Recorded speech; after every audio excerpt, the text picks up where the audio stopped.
Event ഞാൻ നന്ദനെ ഏൽപ്പിച്ചിട്ട് ഞാൻ വാഷ്റൂമിൽ പോയി. ഞാൻ ആകെ അപ്സെറ്റ് ആയിരുന്നു. പിന്നീട് ഞാൻ ടെറസിലേക്ക് പോയി. അവിടെ വെച്ച്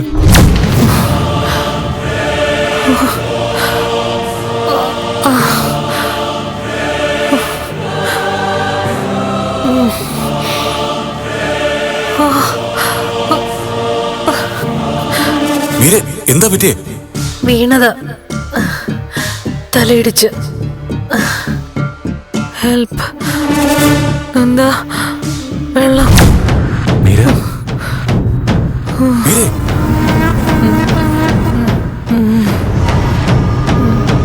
ഹെൽപ്പ്.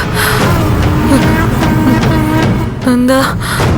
വെള്ളം, വെള്ളം, വെള്ളം. നീ എന്നെ വിട്ട് പുതിയ ജീവിതം തെരഞ്ഞെടുത്തതല്ലേ? എന്നിട്ടിപ്പോ എന്തായി? ഇനി നിനക്കൊരു ജീവിതമില്ല.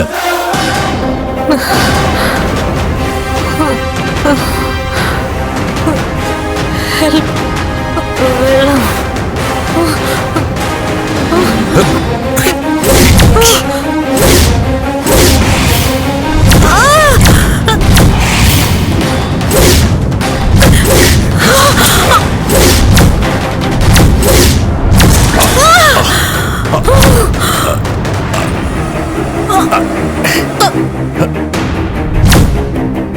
പ്രഭേ,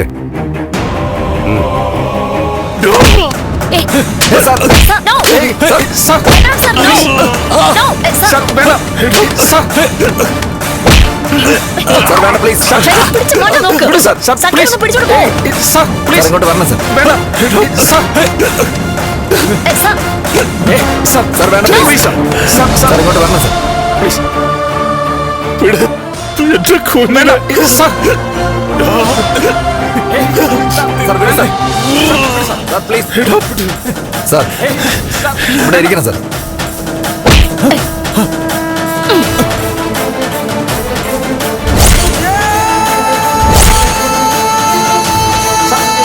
സാർ സാർ പ്ലീസ് സാർ.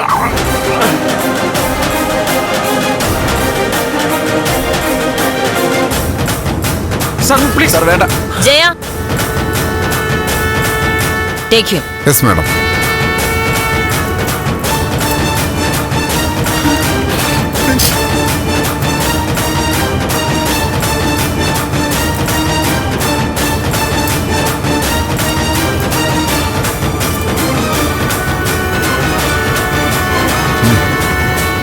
നടക്കും.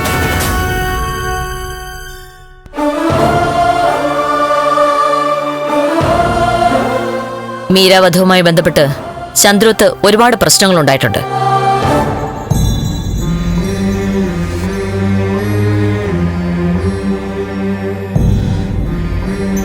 ഞാനും അതിനൊരു കാരണക്കാരിയാണ്. എല്ലാം അന്വേഷണത്തിന്റെ ഭാഗമായിട്ടായിരുന്നു.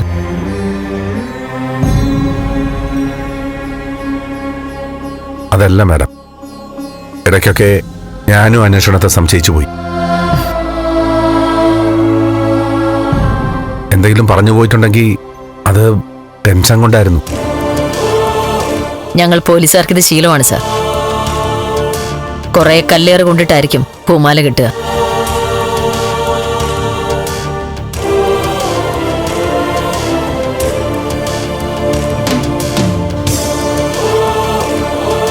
പ്രകാശ് തേവക്കാടുമായി അടുത്തപ്പോൾ തന്നെ ഞങ്ങൾ സംശയം ഉറപ്പിച്ചു തുടങ്ങി.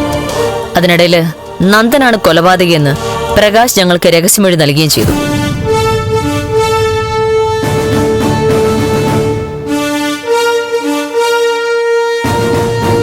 കൃത്യമായ തെളിവുകൾ കിട്ടുന്നവരെ ഞങ്ങൾ മനഃപൂർവ്വം പ്രകാശിനെ തെറ്റിദ്ധരിപ്പിച്ചുകൊണ്ടിരുന്നു.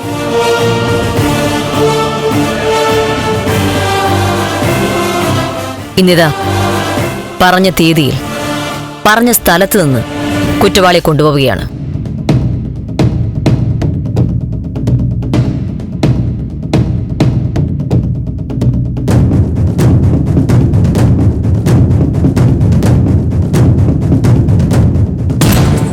ദേവികയ്ക്ക് നന്ദനും പകൽ വെളിച്ചത്തിൽ ഇനി ധൈര്യമായിട്ട് ഇറങ്ങി നടക്കാം.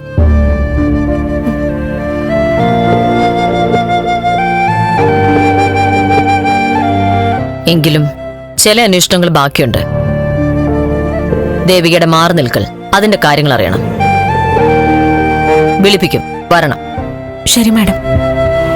ആ, ഒരു കാര്യം ഓർമ്മയിൽ വേണം.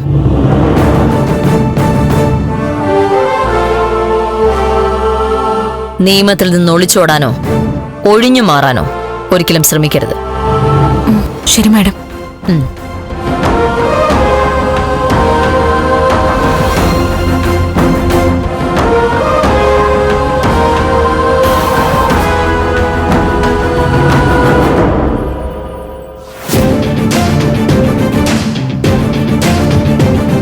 നടക്ക്.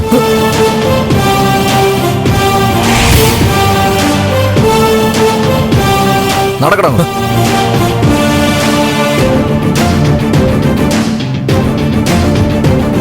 നടക്ക്. കേറടാ അങ്ങോട്ട്. കേറ്.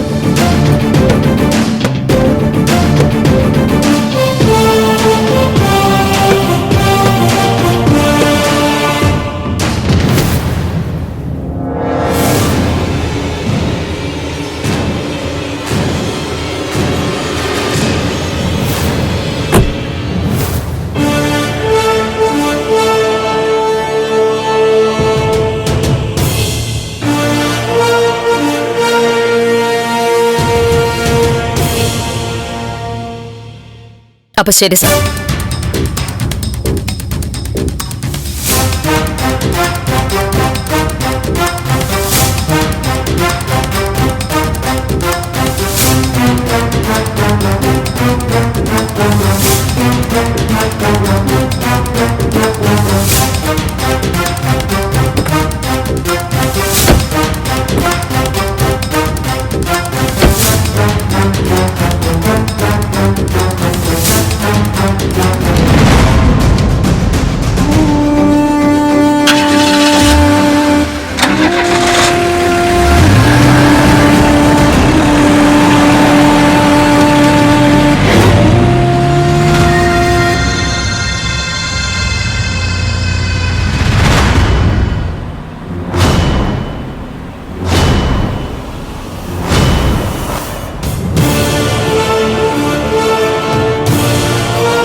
എനിക്ക് കുളിക്കാൻ ഇത്തിരി വെള്ളം.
സിദ്ധു,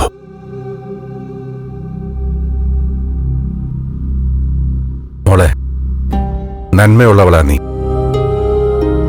ചന്ദ്രോത്ത് വീട്ടിൽ ദാഹിച്ചു വലഞ്ഞ ആര് വന്നാലും കുടിക്കാൻ വെള്ളം കൊടുക്കുന്നൊരു പതിവുണ്ട്. മോളത് തെറ്റിച്ചില്ല.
ഇങ്ങനെ വിഷമിക്കേണ്ട കാര്യമൊന്നുമില്ല.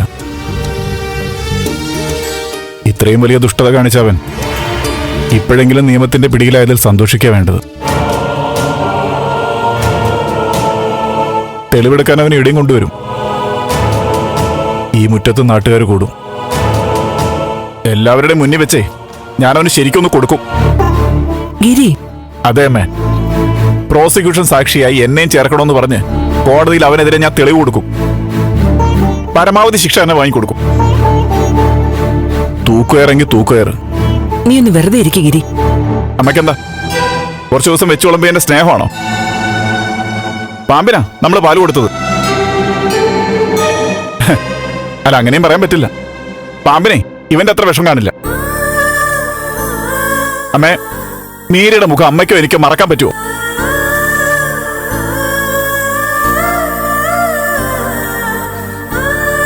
ഇവിടെ അവൻ നന്നാവാൻ വേണ്ടി വന്ന നാളെ മുതൽ അവന്റെ പ്ലാനിങ് ഇതിനു വേണ്ടിയായിരുന്നു. പുസ്തകം കൊടുക്കാൻ കൊണ്ടുപോയതും മീരയുടെ ജന്മദിനത്തിന് ഗിഫ്റ്റ് കൊടുത്തുമൊക്കെ ഇതിനൊക്കെയുള്ള മുന്നൊരുക്കായിരുന്നു. അവന് വെച്ച് വിളമ്പിയതുകൊണ്ട് അവനോട് സ്നേഹമല്ല, എന്നോട് തന്നെ എനിക്ക് ദേഷ്യമാ. എന്തിനാ? അമ്മ എന്ത് ചെയ്തിട്ടാ? നീ പലവട്ടം പറഞ്ഞിട്ടും ഞാനത് കേട്ടില്ല. അവൻ ഈ വീട്ടിൽ നിർത്തണ്ടായിരുന്നു. അതിപ്പോ ഇങ്ങനെയൊക്കെ അവന്ന് കരുതിയതല്ലോ. പോട്ടെ. അവൻ ഇവിടെ കൊണ്ടുവരികയാണെങ്കിൽ ഞാനും കൊടുക്കും ഒരെണ്ണം. ഒരു പാവം പെൺകുട്ടിയുടെ ജീവൻ എടുത്തത് മാത്രമല്ല, കുറച്ച് പാവം മനുഷ്യരെ കണ്ണീര് കുടിപ്പിക്കുകയും ചെയ്തില്ലേ?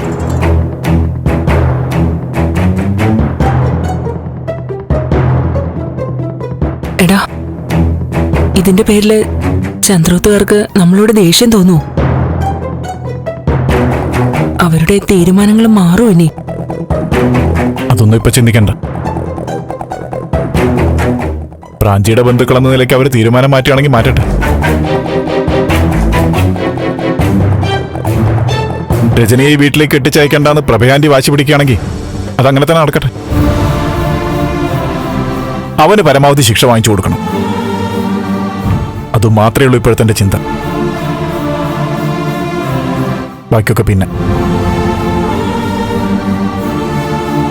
എല്ലാം ചെയ്തു വെച്ചിട്ട് എത്ര തന്ത്രപരമായിട്ടാ അവൻ വിദേശത്തേക്ക് കടക്കാൻ നോക്കിയത്. അവന്റെ അപ്പുറത്തെ ബുദ്ധിയാ പോലീസിനെന്ന് അവനറിഞ്ഞില്ല. ആ വസുന്ധര IPS സമ്മതിച്ചു കൊടുത്തേ പറ്റൂ.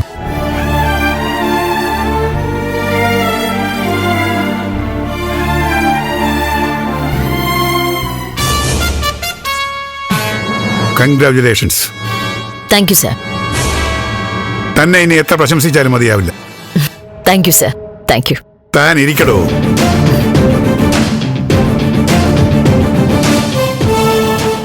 പ്രതിയെ കണ്ടുപിടിച്ചു എന്നതിലപ്പുറം തന്നെ പ്രശംസിക്കേണ്ടത് മറ്റു ചില കാര്യങ്ങളിലാണ്.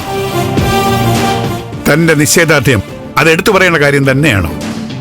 അന്വേഷണത്തിനിടയിൽ മീഡിയക്കാർ, രാഷ്ട്രീയക്കാർ, പൊതുരംഗത്തുള്ള മറ്റുള്ളവരൊക്കെ തന്നെ എല്ലാവരും തന്നെ വളഞ്ഞിട്ട് ആക്രമിച്ചു. സോഷ്യൽ മീഡിയകളുടെ അപമാനവും അവഹേളനവും നേരിട്ടു. പക്ഷേ താൻ പതറിയില്ല. നന്ദനെ എന്തുകൊണ്ട് അറസ്റ്റ് ചെയ്യുന്നില്ല, ദേവിയെ മനഃപൂർവ്വം സംരക്ഷിക്കുകയല്ലേ എന്നുള്ള ചോദ്യങ്ങൾക്ക് മുമ്പിലും താൻ പരിഭ്രമിച്ചില്ല. കേസ് ക്രൈംബ്രാഞ്ചിനെ ഏൽപ്പിക്കണമെന്ന് പറഞ്ഞപ്പോഴും താൻ ഒറ്റ സ്റ്റാൻഡിൽ ഉറച്ചു നിന്നു. ഒരിക്കലും ഒരു പ്രതിയെ സൃഷ്ടിച്ചെടുത്ത് അറസ്റ്റ് ചെയ്യില്ല എന്ന്. യഥാർത്ഥ കുറ്റവാളിയുടെ കയ്യിലായിരിക്കും വിലങ്ങ് വെക്കുന്നതെന്ന് പറഞ്ഞതിലും താൻ വാക്കുപാലിച്ചു. സാറും വാക്കുപാലിച്ചു. മുകളിൽ നിന്ന് എന്തൊക്കെ സമ്മർദ്ദം വന്നിട്ടും എന്റെ സ്വാതന്ത്ര്യം സംരക്ഷിക്കാൻ വേണ്ടി സാറ് പറഞ്ഞത് സാറും പാലിച്ചു.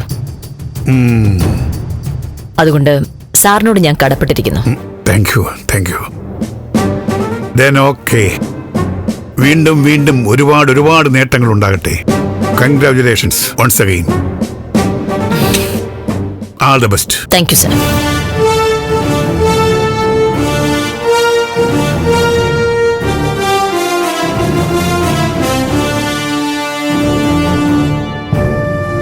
എന്തായാലും അമ്മയ്ക്ക് കുറച്ച് സ്വർഗം കാണില്ല. മറ്റൊന്നും കൊണ്ടല്ല, പ്രകാശിന് അമ്മ കൊടുത്ത സ്ഥാനം അത്രയ്ക്ക് വലുതായിരുന്നു. അവൻ ആദ്യമായിട്ട് ഇവിടെ വന്നത് മുതൽ അവന്റെ വാചകത്തിൽ അമ്മ വീണു. ഫംഗ്ഷന്റെ ദിവസം അവനും വേണമെന്ന് നിർബന്ധം പിടിച്ചത് അമ്മയാ. അവൻ തന്നെ മീരെ കൊലപ്പെടുത്തിയെന്ന കാര്യം കുറേ ദിവസം എടുക്കും അമ്മയ്ക്ക് പൂർണ്ണമായി ഉൾക്കൊള്ളാൻ. അല്ല, കുറച്ച് അമ്മയെ വിഷമിക്കണം. കുറ്റബോധം കൊണ്ട് അമ്മയൊന്ന് നീറണം.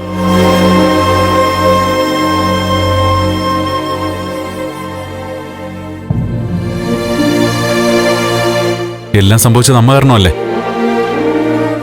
ഒരുപക്ഷെ അമ്മ നിന്നെ അംഗീകരിച്ചിരുന്നെങ്കിൽ മീരയുടെ മരണം പോലും നടക്കില്ലായിരുന്നു. എന്നെ മീരെ മനഃപൂർവ്വം ഒന്നിപ്പിക്കാൻ വേണ്ടി അമ്മ ചെയ്തതെല്ലാം പ്രശ്നങ്ങളിൽ കൊണ്ടെത്തിച്ചു. ഇവിടുത്തെ പ്രശ്നം കാരണമല്ലേ അച്ഛൻ MLA സ്ഥാനം വരെ രാജിവെക്കേണ്ടി വന്നത്. അപ്പോ എല്ലാ പ്രശ്നങ്ങൾക്കും ഉത്തരവാദി അമ്മ തന്നെയാ. കുറച്ചൊന്ന് വിഷമിക്കട്ടെ. നന്ദു, ആന്റി മാത്രമായിട്ട് കുറ്റപ്പെടുത്തരുത്. ഒന്നാലോചിച്ചാ നമുക്കുണ്ട് ഉത്തരവാദിത്തം. നമ്മൾ എന്തുകൊണ്ട് മീരയോടൊക്കെ തുറന്നു പറഞ്ഞില്ല? അതുകൊണ്ട് തന്നെ ആന്റി മാത്രമായിട്ട് കുറ്റപ്പെടുത്താൻ ഞാൻ സമ്മതിക്കില്ല. ആന്റിക്കിപ്പോ ഒരു സപ്പോർട്ട് ആവശ്യമാണ്. നമ്മൾ ആന്റിയെ കുറ്റപ്പെടുത്താനും തള്ളി പറയാനും ഒന്നും പാടില്ല. ആന്റിയെ ചേർത്ത് പിടിക്കേണ്ട സമയമോ. ആ അമ്മയുടെ സ്നേഹവും കരുതലും നഷ്ടപ്പെടാതിരിക്കാൻ വേണ്ടിയല്ലേ നന്ദു ഒന്നും തുറന്നു പറയാതിരുന്നത്. നമ്മൾ തമ്മിൽ വിവാഹം കഴിച്ചത് മറച്ചു വെച്ചത് പോലും അമ്മയെ പറഞ്ഞ് ബോധ്യപ്പെടുത്തി ആ സ്നേഹം നിലനിർത്താനല്ലേ. കഴിഞ്ഞത് കഴിഞ്ഞു. ആന്റി എന്നെ എങ്ങനെ വേണമെങ്കിലും കണ്ടോട്ടെ. ആന്റിയുടെ ആകപ്പാടെയുള്ള ആന്തരിക നന്ദു. ആൺമക്കളുടെ കൂട്ട് എപ്പോഴും അമ്മയാ. അമ്മയെ അനുസരിക്കുന്ന മനസ്സിലാക്കുന്ന മകനായി നന്ദുവിനെ കാണാന് എനിക്ക് ആഗ്രഹം.